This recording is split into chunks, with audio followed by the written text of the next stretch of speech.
Hello everybody, welcome back to Screen Stars.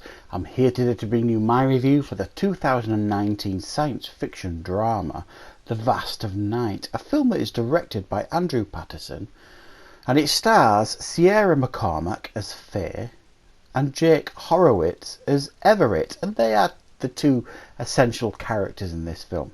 And the film focuses on these two characters, Faye and Everett, who live in a small town in New Mexico in the 1950s.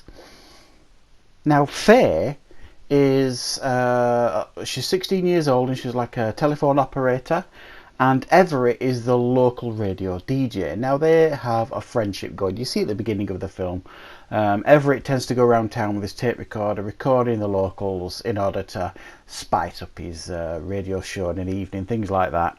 And Faye's shown a really interest in what he does and things like that. So there's this friendship going that you see at the beginning. It doesn't suggest it's anything more than that. And then this one fateful night, Faye, while she's working as a telephone operator, picks up like this signal or this noise, strange noise. She patches it through to Everett at the radio station, who puts this noise out on air and asks if anybody listening knows what this noise is. There is somebody who calls in who is ex-military, who gives an explanation. It's a fantastic explanation, and this then leads both Faye and Everett to investigate further, and it turns out that they might not actually be on their own, and there might be something in the night sky on this fateful night that has come to visit them. Right, so that is my basic idea of the outline of this film, without giving any spoilers away, of course. Now, this is an Amazon Prime film. It's an Amazon original film. It's a film that's been getting a lot of buzz recently. I've heard a lot of good things about it. It's been recommended to me by a couple of people. So I thought I would give it a go, because I'm a fan of science fiction, and it certainly sounded interesting. Now, my thoughts on this film essentially are, I could completely understand why this film is getting such quite a lot of positive feedback. I mean, it's got an almost Steven Spielbergian feel about the film. It feels like one of his films from the 80s or an early George Lucas film. It's got that look, that sheen. It's really smoothly filmed. It's got really authentic performances. Everything feels very authentic. You feel like you're watching like a time capsule from the 1950s. And there's some very, very clever shots by the director here. So everything you're looking at, everything that you're seeing and hearing, feels very, very authentic, and it all adds to the immersion of this film. So I can completely understand why people are quite complimentary about this film, because it's superbly made, and certainly this director, Andrew Patterson, has got a lot of talent here, and I suggest he's probably going to go on to bigger and better things. Now, as a science fiction film, how science fiction fans are going to enjoy this film? Well, that really depends on what kind of science fiction fan you are. Because essentially what we get here is a bit of a slow burn, and there's not an awful lot happens in this film.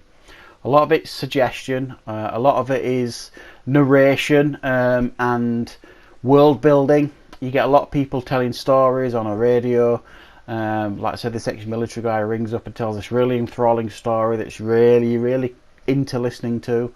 There's another person they go and visit, an elderly woman that's got her own story to tell about what could potentially be in the night sky, and she's very, very interesting to listen to. But for massive chunks of this film, you don't see or hear anything other than the characters and the dialogue and the talking to each other.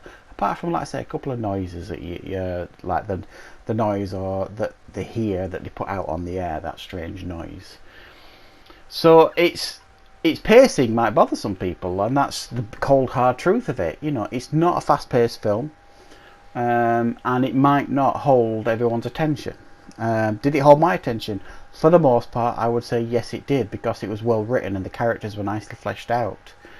I struggled with the first 10 or 15 minutes. It just seemed like there were a lot of walking and talking, and it was almost a case of, look at me, look how authentic this film is, because all you could see were these sights and sounds of the 1950s, and it was like after 5 minutes you're kind of like, okay, I get it, you set the 1950s, can we get on with the story now, please? So it's a little bit self-indulgent at times, this film. I think that's fair to say. And I do think the pacing will bother some people, but I do think also that it's so good at telling the story that it does draw you in. And these characters are so naturally likeable. I think that's the best way to put it.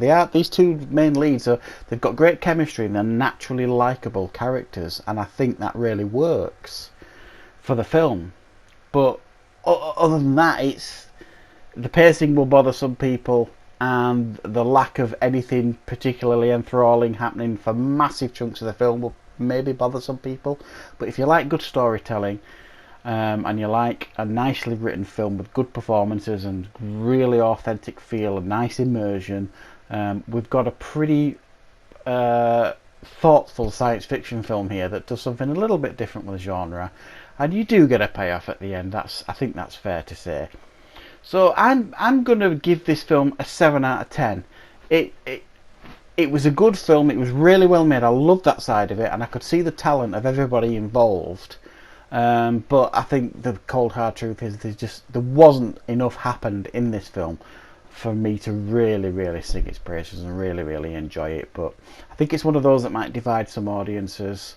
It might be one of those a bit like Marmite, you'll either love it or you won't. So that is my review for The Vast of Night. I hope you liked it.